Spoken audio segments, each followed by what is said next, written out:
Good afternoon, welcome to Rundlii Gaming. We're going to be doing another video. This one will be on the expansion version for Resistance. This will be called Hostile Intent. And I also included the Rogue promo for the explanation of this particular video. If you didn't watch the Hidden Agenda one, I'll go ahead and post a link of that as well. But what this all includes is going to be a lot more stuff than the other one. Because there's a little bit more I'll have to explain. Now, what this is going to be the Hunter-in-Chief expansion for the most part, and then there's some additional things you can put in there as well. Now, in a 5-player game, you'll have a Resistance, Hunter, Hunter, Chief, Chief. So if one of each Chief, one of each Hunter, and then the regular Resistance that doesn't actually do anything special. On a 6-player game, you'll add a Resistance. A 7-player game, you'll add a Spy. 8-player game, you'll add a Resistance Chief. On a 9-player game, you'll add another Resistance. On a 10-player game, you'll add another Spy Chief. Now, the entire goal of the game for the Hunters in this is that they're trying to actually kill one of the Chiefs.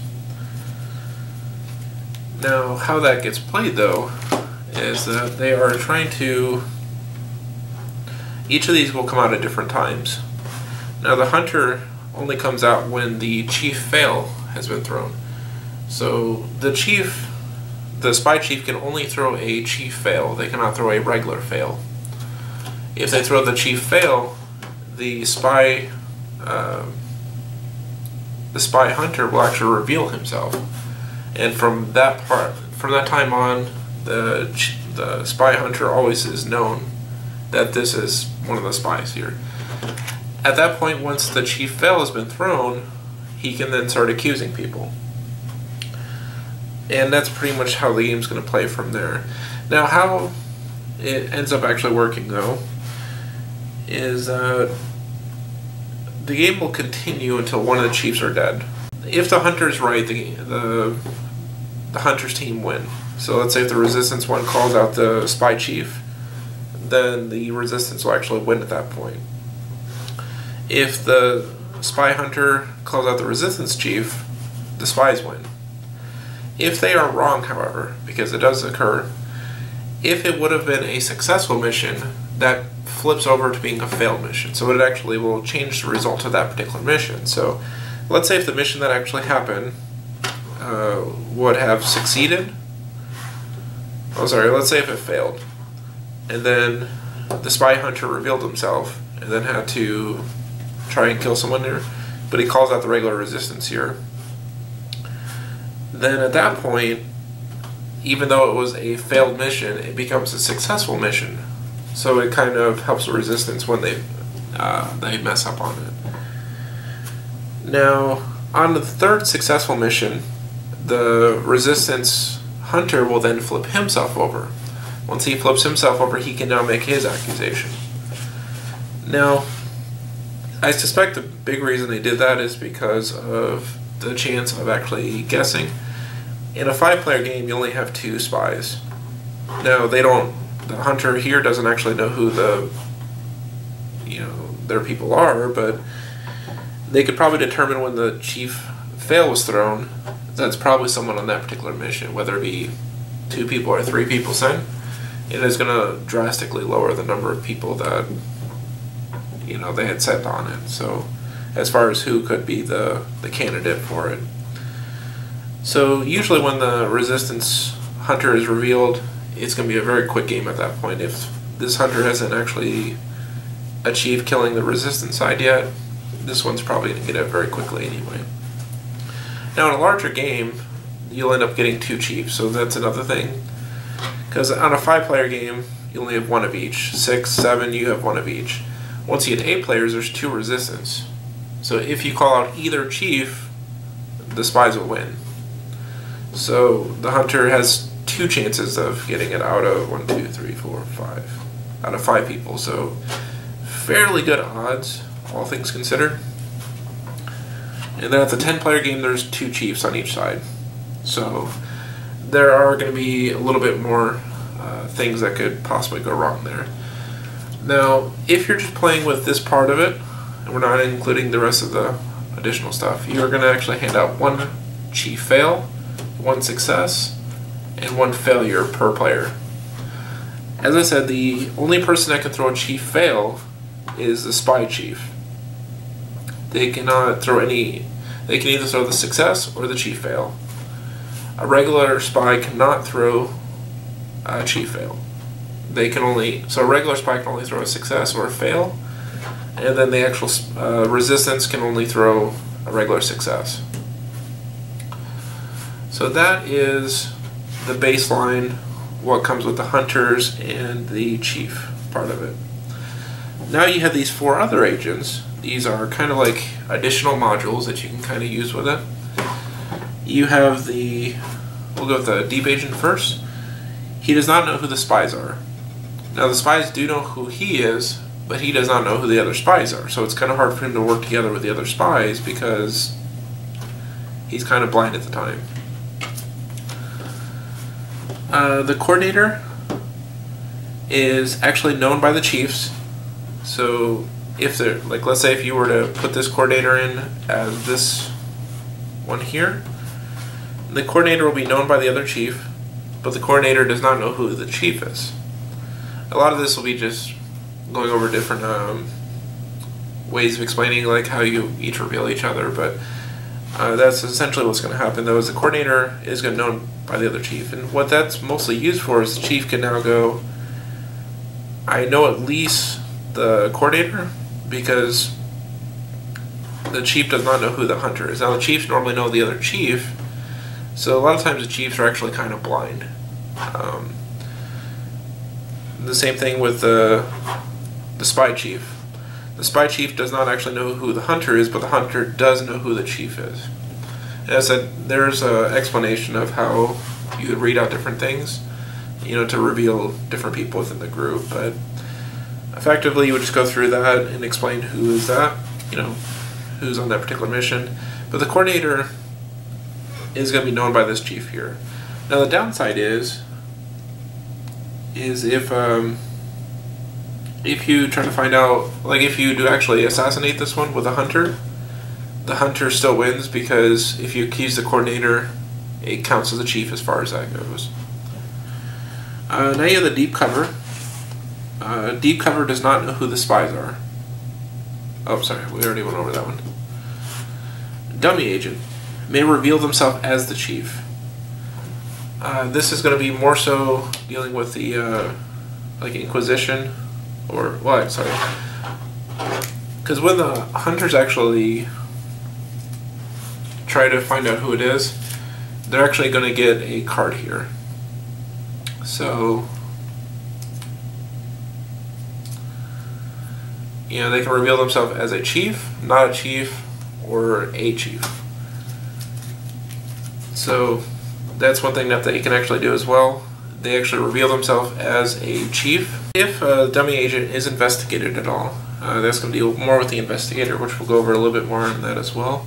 The agent can actually reveal themselves as a chief, because what can actually happen is with the inquisitor, they can actually take turns and see who each player is, but they can't themselves be inquisitor.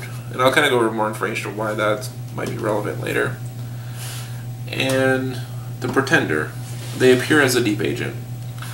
So now normally, like, you have the deep agent here, and they don't know who the spies are. The pretender also appears as if they are the deep agent. So when the spies all look up, the deep agent does not actually look up. The deep agent will keep their head down, but they'll raise their hand. So when they raise their hand, all the spies know who the deep agent is, but the deep agent doesn't know who the spies are. Now the pretender, if there's a pretender in it, will also raise their hand, even though they're not actually a spy. So they can kind of screw with that a little bit, because now the spies have to determine which one's actually a resistance and which one's a spy. There is a Inquisitor token. Now the Inquisitor, and you have the Investigator token. Let's go over both of those. So now, As the inquisitor, this is usually the person that's starting off on the right of the leader. They can actually look at the card of one of the players. They cannot reveal that card, but they can look at the card, and then they can declare whatever they want. However, when I inquisitor, let's say person B now becomes the inquisitor. So from this point on, the inquisitor is now over there as person B. Now, they cannot inquisitor me, so though I was inquisitor, the person that got it cannot inquisitor me back. So what they're going to have to do is inquisitor someone else at the table. And it kind of gets passed around until the end of the game. Then there's also the investigator, which is a separate thing as well. What they can actually do is the leader will go on a mission. Then they're going to determine who they want to be their investigator. And what the investigator is for is that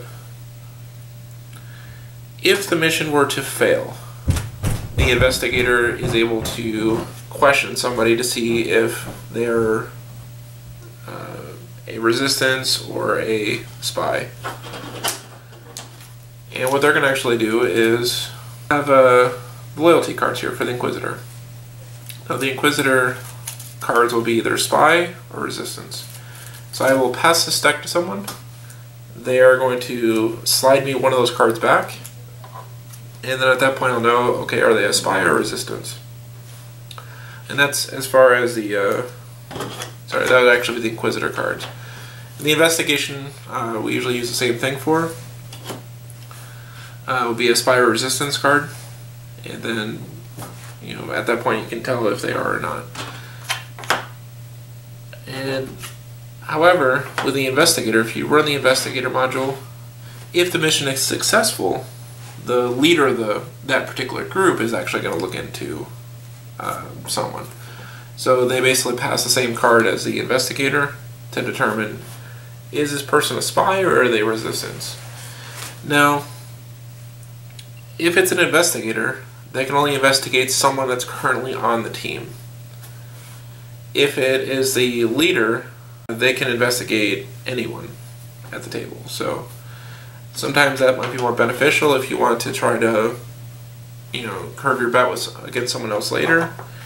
But that's the neat thing with that. Next thing we're going to go over will be the reversers.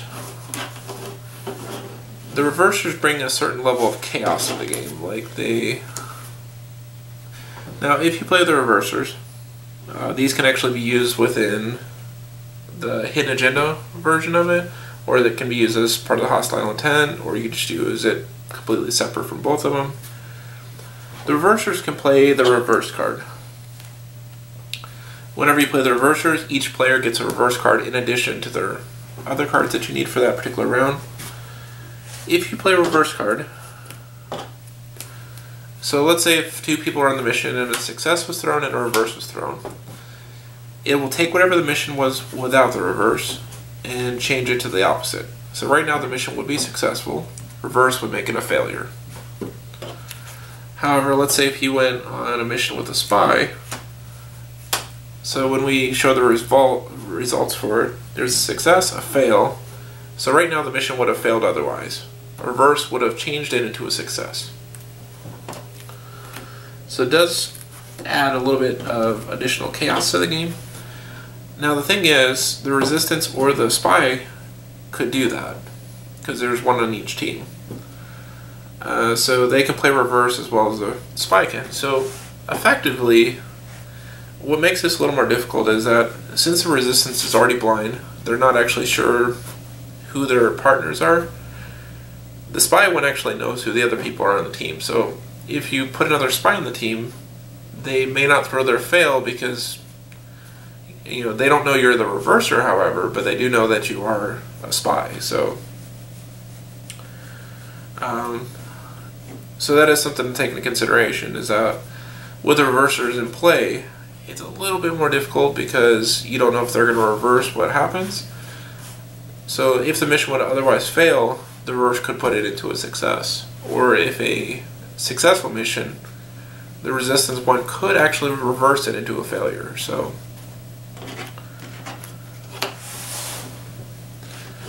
the next variant we have here are the rogues.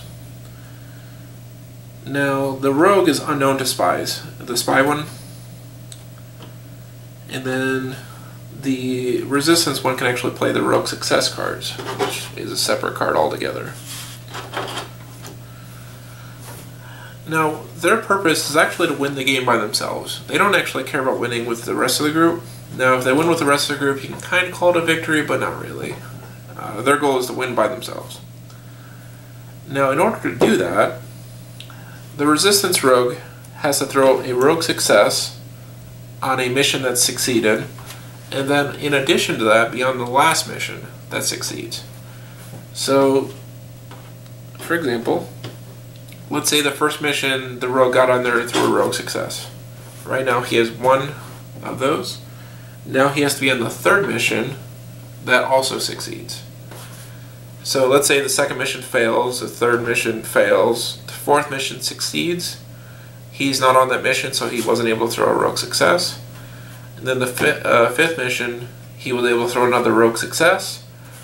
When the resistance go to reveal themselves and say, well, we actually won this mission as resistance, he would then show himself and say, well, actually, that rogue success was mine, and therefore I win.